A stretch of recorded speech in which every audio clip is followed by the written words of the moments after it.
Ngayon naman sa pagpapatuloy ng espesyal na programa ng Police at Your Service mula sa nasasakupan ng Police Regional Office 1, partikular sa lalawigan ng Pangasinan. Sinadyang puntahan ng Police at Your Service Team ang bayan ng Urdaneta na kabilang sa mga Class 1 municipality sa probinsya ng Pangasinan.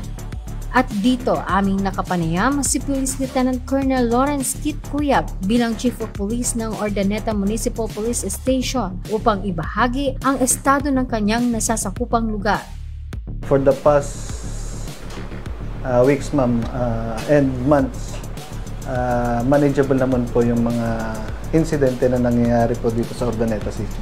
Sa ating mga kasangbahay, magandang gabi po sa ating lahat. Tangkilikin po natin ang Police at Your Service ng PNP. Dagdag pahayag rin ni Hepe sa usapin sa pagpapatupad naman ng mga batas at pagpapanatili ng seguridad ng bayan. Anya, ito ang kanyang mga hakbangin at inisyatibong pinaiiral. Dito po sa Urdaneta, ma'am, hindi naman po bago ang mga in-implement natin na mga activities ng kapulisan natin. Kagaya pa rin po ng dati, may nagkakandak tayo ng patrolling, kakandak tayo ng visitation sa mga schools, sa mga barangay, nakikipag-corroborate po tayo sa mga city officials, other government agencies. But we also have initiatives na nagda-directly address dun sa mga most prominent crime na nangyayari dito sa area. For example, before I went here, before I was assigned here, ang napansin namin na most prominente na krimen dito is robbery. From that, we initiated na magkaroon ng palakasin yung mga business establishments, yung security nila. So, sa pangalan ni Mayor, ginawa namin po yung Project Paraino. So this is patrolling against robbery for an adequate and yielding normative operations ng mga business establishments, especially yung gasoline stations, 24/7 convenience stores, tsaka financial and banking institutions. In line with the smart policing ng PNP, using the technology.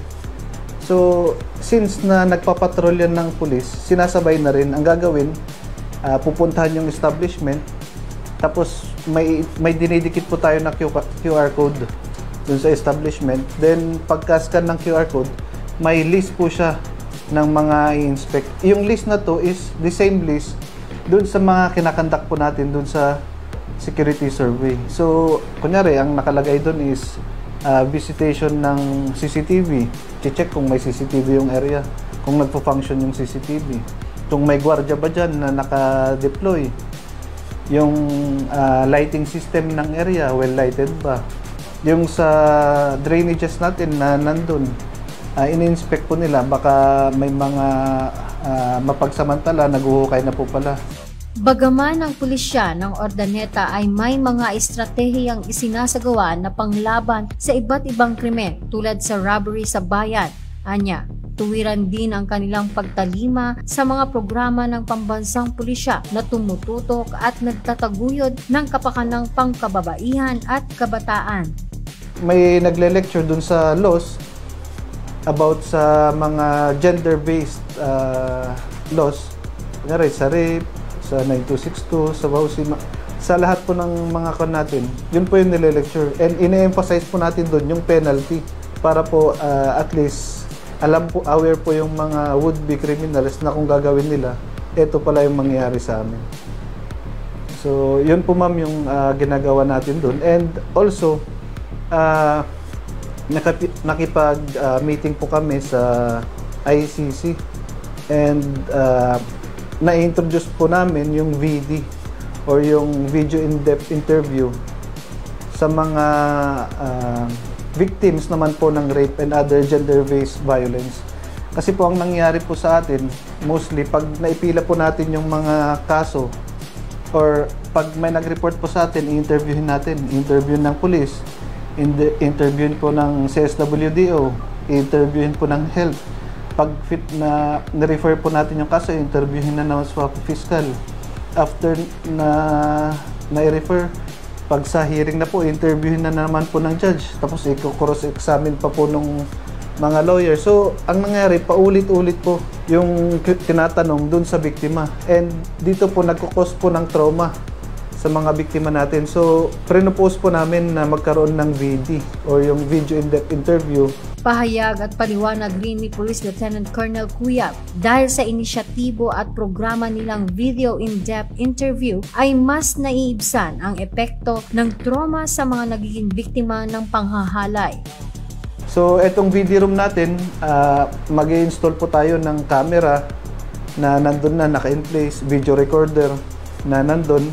And dun sa mga nasabi ko po kanina na agencies, we will come up po ng list lahat ng questions. And from dun sa mga nasambit ko po na agency, isa na lang po ang mag-question ng lahat ng list.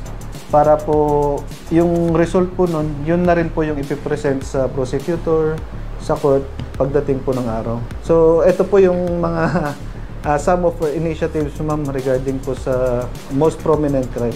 Dagdag pa niya, pagdating naman sa usapin ng pagsugpo ng iligal na droga at bida program ng pamahalaan, sila ay hindi nagpapahuli sa pagsasagawa ng operasyon upang masugpo ang iligal na droga at krimen sa bayan ng Urdaneta.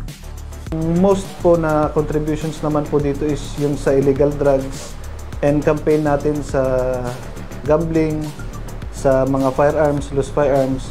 And tungkol ma'am dito sa mga anti-criminality na ginagawa natin, mas pinaigting pa po natin yung pag-implement nito ma'am. Actually po ma'am, mga 2 weeks ago, we were able to confiscate my worth na drugs na more than 200,000 pesos. So yun po yung pinakamalaki po dito sa Urdaneta for this year. But for the past years ma'am, ngayon po ma'am napapansin namin, dumarami na po sa ibang lugar na mas malaki ang nakukuha. So yun ma'am, mas pinaigting po natin yung kampanya natin sa hindi lang po sa illegal drugs but all forms po ng illegal activities. Yung sa kampanya po natin dun sa loose firearms ma'am, continuous po yung pag-account po natin ng loose firearms. Yung mga may list po tayo from RCSU na binigay po sa atin kung sino po yung ikakatok. And daily po, nire-remind ko po yung patrollers natin na puntahan, tanungin kung anong status. Kung namatay na, death certificate, nasaan ngayon yung baril. Kung nabenta, nasaan po yung deed of sale. So yun po yung mga ginagawa po natin ma'am sa loose firearms. So mas pinaigting po natin ma'am yung pag-i-implement. Maliban sa kabi-kabilang kampanya kontra kriminalidad para sa publiko, patuloy rin ang kanilang pagkakaloob ng mga aktibidad at mga best practices sa kanilang bayan na katuwang ang kanilang mga force multipliers. Sa community partnership na ma'am, regarding din po dito sa pag-implement po ng mga anti-criminality campaigns natin, in effect po namin dito yung sa pulis sa barangay ma'am. Yung pulis po kasi natin sa barangay, ang kanyan is 1 per barangay. So dito po hindi po namin maiwasan na yung kapulisan po natin is hindi pwedeng mag-isa na gumagalaw. So ang ginawa po namin to empower po yung ating mga CVOs or yung mga barangay tanods from 6 PM po ng gabi hanggang 12 midnight. Yung mga assigned po na pulis sa barangay, pupunta po sila sa barangay along highways. Yung mga barangay po na ito na nasasakupan ng mga nasabi kong kalsada ma'am, pupunta po yung mga PSB natin or pulis sa barangay and kasama po nila na magpatrolya yung mga CVOs po natin. And gustong-gusto po ito ng mga CVOs natin. At least na-empower po sila, nararamdaman nila, natanod po sila. And mas malakas po yung loob nila na mag-responde po. Nakasama po nila yung kapulisan natin. Yung 6 to 12 po yung oras na napili natin kasi ito po ang kadalasan kung saan mas marami po ang criminal activities po na nangyayari. So dito po kami nag-focus. Yung 6 ng gabi hanggang alas 12 po ng madaling araw. Maliban sa pagpapatibay ng ugnayan sa kanilang mga katuwang mula sa lokal na pamahalaan, Isa din sa ikinagagalak ng hepe ng Ordaneta ay ang malaking tulong ng kanilang mga social media platforms. Kaya naman, ito ang panawagan niya sa publiko. Yung social media, ma'am, is lakas po ng tulong sa kapulisan po natin, especially po sa pagbibigay po ng warning sa mga kapulisan natin kung ano po yung mga most common crime na pwedeng mangyari or pwede po nilang harapin. So, nagiging po siya, ma'am. Nabibigyan po natin sila ng warning. Yung mga kababayan po natin dito na umiiwas sa mga ganitong gawain or maging aware sa mga ganitong modus ng mga kriminal. At the same time po, nagiging transparent din po tayo kung ano po ang nangyayari sa kapulisan through sa social media postings po natin. So, doon, ma'am, nabibuild po natin yung trust po nila. Kasi nakikita nila kung ano yung ginagawa ng pulis. And nandun din po nakikita natin yung feedback po nila. So, kung paano po yung nararamdaman nila, kung paano po nila nakikita ang kapulisan natin. So, malaking tulong po ang social media, ma'am. Pong mga kababayan ng Ordaneta, inaanyayahan po namin kayo na dumulog sa ating social media account, yung Ordaneta City Police Station sa Facebook and Messenger, or yung Ordaneta City PNP. Kahit ano pong problema natin, maging criminal man yan or patungkol po sa public safety, i-report po natin sa aming social media account kasama po ng aming hotline numbers. Sa mga nais dumulog, maaaring tumawag sa mga numerong 0998-598-5135 o kaya naman sa numerong 0998-589-5134. Sa huli, ito ang huling iniwang mensahe at panawagan sa lahat ng sumusuporta sa pulisya ng Ordaneta. Sa local government po, napakaswerte po ng kapulisan po ng Ordaneta at napaka-supportive po ang local government ng Ordaneta sa pamumuno po ni Mayor Julio Ramy Paraino III and ang kanyang Vice Mayor po si Sir Jimmy Jing Paraino, kasama po ang mga sangguniang bayan.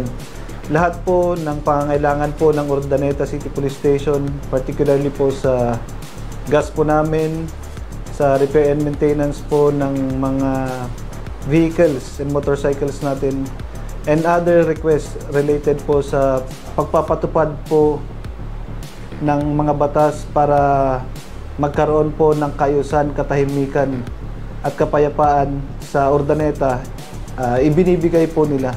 So, napakaswerte po namin dito sa Ordaneta City Police Station sa suporta po ng ating local government. So, maraming salamat po sa inyo, sir. Kaagapay naming mamamayan ng Ordaneta City, bilang inyong hepe ng kapulisan, nais kong ipaabot ang aming taus-pusong pasasalamat sa inyong pakikiisa at suporta laban sa krimen. Mahalaga sa amin ang inyong kaligtasan at kaayusan. Sa panahon ng pagsubok at krisis, hinihikayat namin kayong manatiling mapanatag at makipagtulungan sa pagpapatupad ng mga alituntunin sa kaligtasan at pagsunod sa batas. Patuloy kaming nasa inyong serbisyo para sa ikauunlad ng ating komunidad. Sa bagong Pilipinas, ang gusto ng pulis, ligtas ka. Maraming salamat po sa inyong pagtitiwala.